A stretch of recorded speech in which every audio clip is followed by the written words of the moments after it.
Здравствуйте, маленькие и взрослые любители сказок. Меня зовут Наталья. Это мой помощник, кот Дремота. Мы читаем вам сказки, а вы слушаете и засыпаете. В сказках нередко встречаются незнакомые слова, пришедшие из старины или языков других народов. Если вы услышите такое слово, напишите об этом в комментариях. Мы объясним его значение. Также ждем ваших пожеланий о сказках, которые вы хотели бы услышать. Ну а сейчас устраивайтесь поудобнее. Сказка начинается. Итальянская сказка «Танцующая вода», «Поющий камень» и «Говорящая птица». Жил-был некогда один очень мудрый король.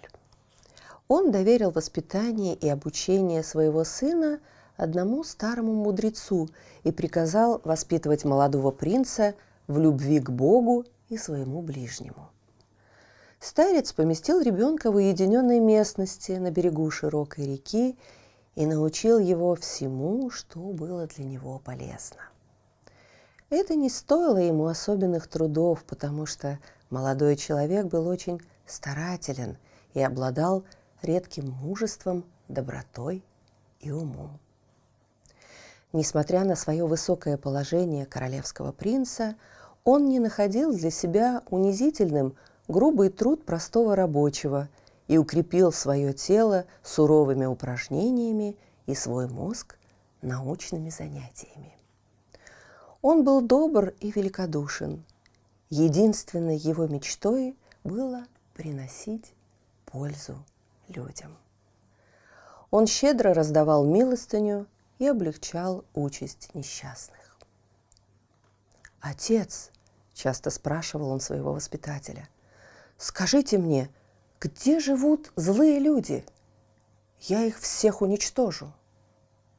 «Увы, сын мой», – отвечал старый мудрец, – «злые люди живут повсюду. И в своей жизни ты встретишь их слишком много. Злые люди – это то же самое, что сорная трава, которую никто не сеет и которая растет и заглушает злаки. В таком случае скажите мне, где живет самый злой из всех людей. Я постараюсь расправиться с ним, а потом уж займусь другими».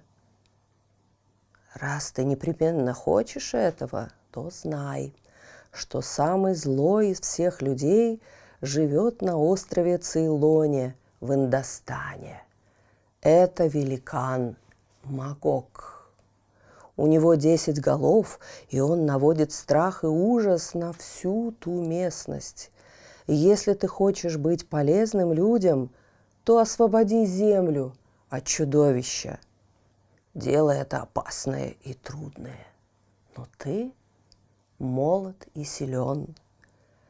Дворец великана хорошо охраняется, но ты осторожен и ловок. Магог свиреп, но ты отважен. Злодей держит у себя в плену принцессу Ситу, очаровательную молодую девушку, которую он похитил у ее родителей и на которой хочет жениться.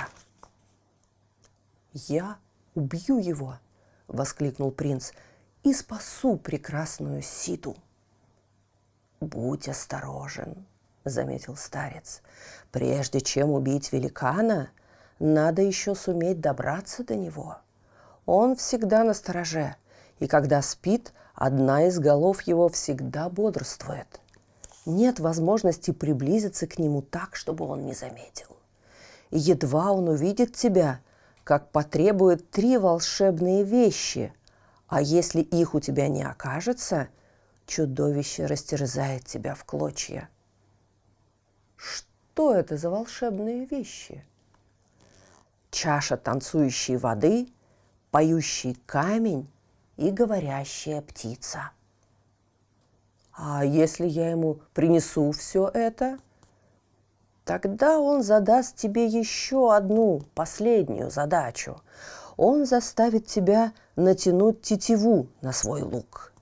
Если ты сможешь это сделать, он признает себя побежденным и сам бросится в море.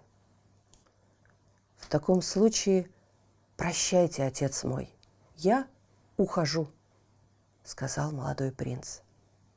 Да поможет тебе Господь, сын мой. Прежде чем начать свое опасное путешествие, принц выкупался в Желтой реке. Затем, вооружившись шпагой, отправился на остров Цейлон. Принц спешил, словно жеребенок, в первый раз выпущенный на свободу. Дойдя до границы Индостана, он опустился на колени и горячо помолился Богу и снова двинулся в путь. Вскоре он остановился перед горой Нера, о которой ему уже приходилось слышать. Подошва горы доходила до самого центра земли, а вершина ее сверкала ярче самых великолепных алмазов. Еще издали принц увидел 4 склона горы, сверкавших на солнце. Северный склон был красного цвета, южный – желтого, западный – белого и восточный – черного. Тут принц вспомнил, что когда еще был маленьким ребенком, няня рассказывала ему о широкой реке, ниспадающей с неба на гору Нера в озеро Манаса, где живут дикие лебеди и утки. «Уж если где-нибудь существует танцующая вода, — подумал принц, — так это только там». Подойдя к подножию горы, принц, не теряя времени, начал подниматься на нее под жгучими лучами солнца. Взойдя приблизительно на треть высоты, он остановился, изнемогая от жары и усталости. К счастью, здесь находился как раз небольшой тенистый оазис. Принц заметил густой кустарник и вошел в него. Нигде никого не было видно, хотя на зеленой муравке, усеянной великолепными цветами мальвы, красовались спелые фрукты и вкусные молочные яства. Обрадованный принц начал пить и есть, после чего растянулся на траве и уснул. На следующий день он снова отправился в путь и дошел до ледяного пояса. Тут он увидел беспредельные поля с вечным снегом, который сверкал, словно драгоценные камни. Принц все поднимался вверх, не страшась ни жгучего солнца, ни пропасти, ни головокружения, которое часто овладевает путешественниками на таких неприступных вершинах. Наконец, на 3-й день он достиг берегов озера Нера, в которое впадала река, берущая начало на небе. 4 гигантские скалы, увенчанные головами животных, разделяли озеро на 4 широких истока. На юге брала начало река Ганг, вытекая из-под скалы, увенчанной головой коровы. На западе из-за скалы, верхушку которой украшала голова лошади, вытекала река Отус. На севере из-за скалы с головой тигра вытекала река Тигр. И на востоке из-под скалы с головой слона вытекала Желтая река.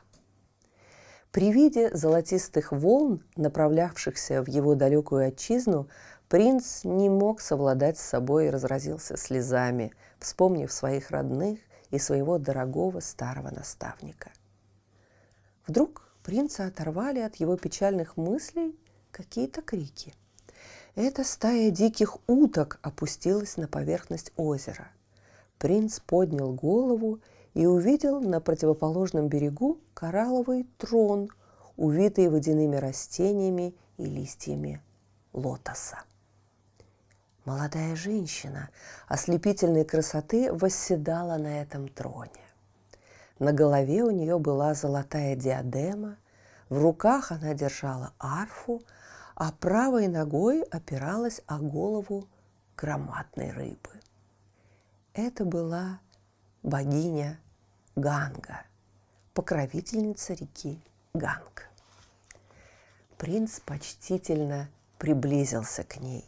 Заметив его, молодая женщина сказала: «Ты человек справедливый и благочестивый, и я хочу вознаградить тебя за твои добродетели. Не ищешь ли ты танцующую воду?» «Да, могущественная богиня». «В таком случае ты ее нашел, ибо это я сама. Я верчусь, словно циклон, над головой самого Бога-творца. Я низвергаюсь с неба на эту гору, как бурный поток, и потом превращаюсь в реку. Я протекаю через горы, я прыгаю по ним в виде водопадов, я поднимаюсь, я опускаюсь, я несусь с грохотом и, наконец, мирно теку по индийским равнинам, оплодотворяя их.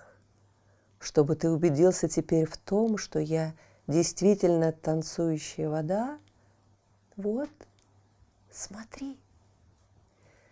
Богиня сошла по ступенькам со своего трона, держа в руках воздушную арфу, из которой она извлекла мелодичные звуки, и начала танцевать по поверхности озера.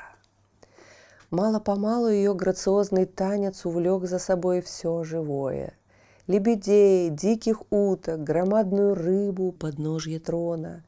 Все кружилось, скользя по воде. Головы животных, увенчивавших 4 скалы, очарованные волшебными звуками, стали присоединять свои голоса к этой музыке. Корова мычала, лошадь ржала, слон кричал, тигр рычал. Через несколько минут богиня перестала плясать и, приблизившись к берегу, протянула принцу хрустальный сосуд со словами: «Вот танцующая вода». После этого она снова взошла на трон, поставила ногу на голову громадной рыбы и постепенно исчезла в туманной дымке. Увидев в своих руках драгоценный сосуд, принц не сомневался более в успехе своего предприятия. Однако, прежде чем встретиться с великаном Магоком, ему необходимо было добыть еще 2 предмета, а потому он решил, не теряя времени, продолжить свой путь. Он поблагодарил богиню, которую уже перестал видеть, и пошел искать поющий камень. Долго шел он вперед и, наконец, достиг берегов широкой реки в Индостане. На некотором расстоянии от берега неподвижно на одной ноге стоял большой египетский ибис, загадочная священная птица, о которой молодой человек никогда ничего не слыхал и которую он поэтому принял за аиста. Прекрасная птица пронизывала своим взором воду, желая найти на дне реки перламутровые раковины. Они находились там в большом количестве, и искатели жемчуга имели хорошую добычу. Принц не сводил глаз с ибиса. Вдруг он увидел, что птица вынула из воды жемчужину, потом еще одну, 10, 20, и все осторожно складывала на песок. Солнечные лучи падали на жемчуг, и он отливал всеми цветами радуги. Ибис собрал эти жемчужины для того, чтобы сделать из них драгоценный браслет. Когда браслет был готов, он сделал знак принцу, как бы предлагая ему взять драгоценный браслет. Молодой человек едва верил своим глазам, но тем не менее приблизился к птице.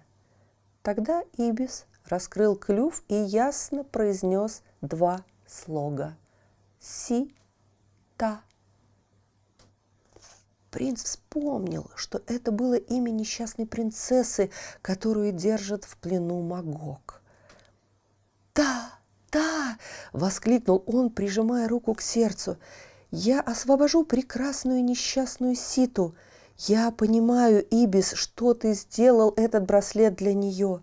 Но, добрая птица, раз ты так хорошо говоришь, то, может быть, ты научишь меня, где найти поющий камень?» Вместо ответа ибис защелкал клювом, распустил свои широкие крылья и крикнул 3 раза: «Рок! Рок! Рок!». Был ли это крик радости или печали? Принц не успел над этим задуматься, так как в эту минуту он вдруг заметил на небе черную точку, которая становилась все больше и больше. Наконец, она превратилась в громадного орла, которому арабские сказочники дали имя Рок. С шумом опустился орел на землю рядом с Ибисом. Принц мгновенно обнажил шпагу, чтобы защитить священную птицу, но это ничуть не испугало Рока. Он схватил в свои сильные когти и принца, и Ибиса, и с быстротой молнии взвился с ними в воздух. Убедившись в том, что драгоценный хрустальный сосуд у него в кармане, принц стал спокойно смотреть вниз, стараясь узнать, над какими странами они проносятся. Рок направился на восток, пролетая над Индией, Персией и Аравией. Последняя с высоты представлялась обширным белым морем, а горы ее казались волнами, и только берега этого моря были населены. Потом они пронеслись над Суэцким перешейком, Каиром, и тогда Рок перевернулся и с громким криком опустился на самую высокую пирамиду. Принц увидел, что они находятся в Египте, невдалеке от большого гранитного сфинкса. Он как бы царил над всей местностью. Ибис, углубленный, по-видимому, в чтение старых надписей на одной из громадных щек сфинкса, произнес: «Ночь». Тотчас же солнце скрылось за горизонтом, мрак окутал таинственного сфинкса. И вдруг этот каменный гигант словно ожил и стал издавать прекраснейшие звуки. «Слава Богу!» – воскликнул принц вне себя от радости. «Благодарю тебя, говорящая птица! Ты помогла мне найти поющий камень!» Ему понадобилось немало времени, чтобы спуститься вниз с пирамиды и добраться до поющего изваяния. Схватив толстый кусок железа, лежавший тут же на песке, он напряг все свои силы и отломил от сфинкса большой кусок гранита, оказавшийся носом каменного гиганта. Когда сфинкс почувствовал, что его изуродовали, он завыл от бессильной злобы. И с тех пор он так и остался без носа. «Ну, Магог, если ты не будешь доволен тем, что я тебе принесу, то значит, на тебя трудно угодить. Но как добраться до тебя?» Тут снова раздался крик Ибиса: «Рок! Рок!». Гигантская птица опустилась на землю, схватила принца и Ибиса и в несколько часов перенесла их на остров Цейлон.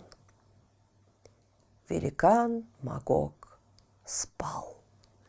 Глаза его 9 голов были закрыты.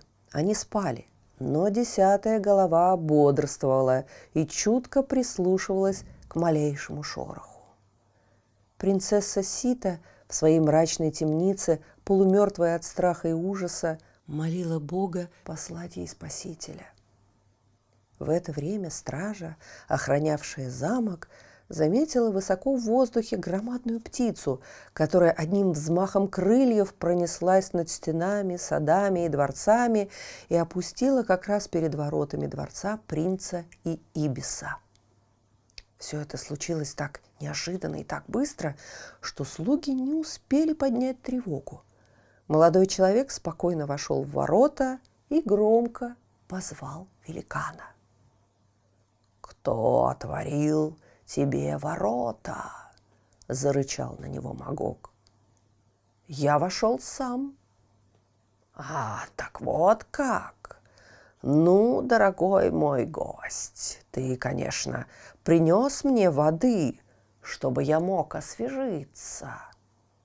«Да, ты угадал», – ответил принц, протягивая ему хрустальный сосуд. Магог побледнел, потому что он с первого же взгляда узнал танцующую воду. «Ты знаешь, сказал он, — что я требую 3 волшебных вещи. Где же другие 2?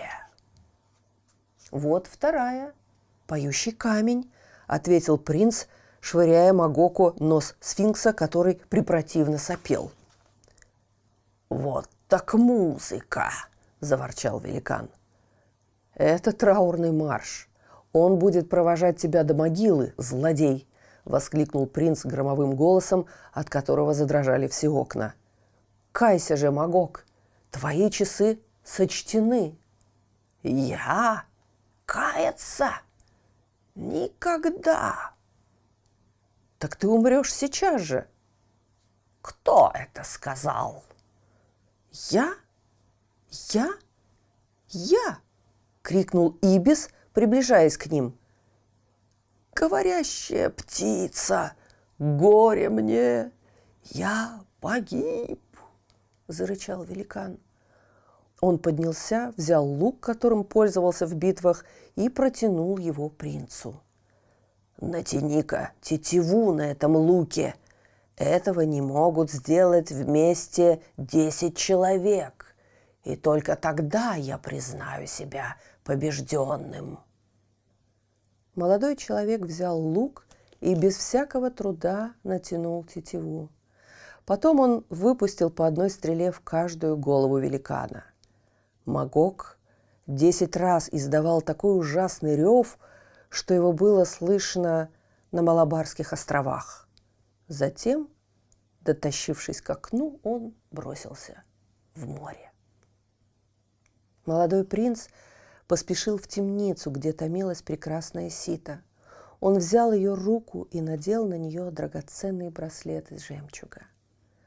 Он отвез прекрасную принцессу к своим родителям и несколько дней спустя женился на ней.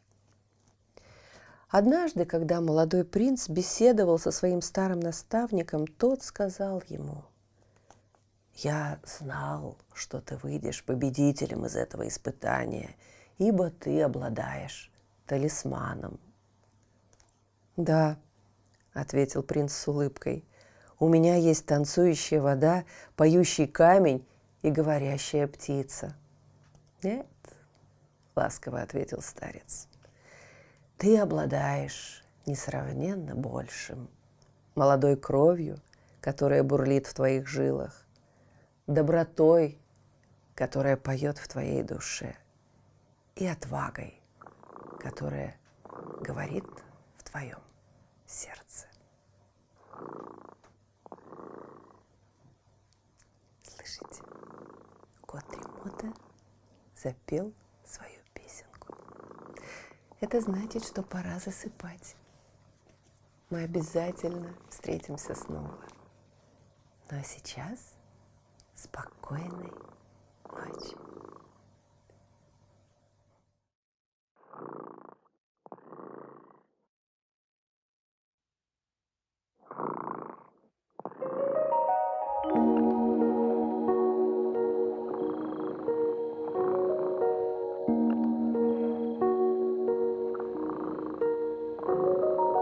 Кот Ремота сладко спит, песенку свою урчит.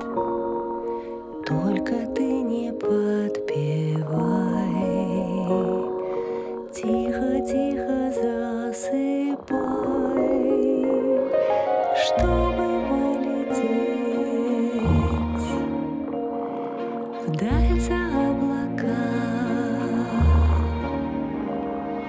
Нужно крепко спать.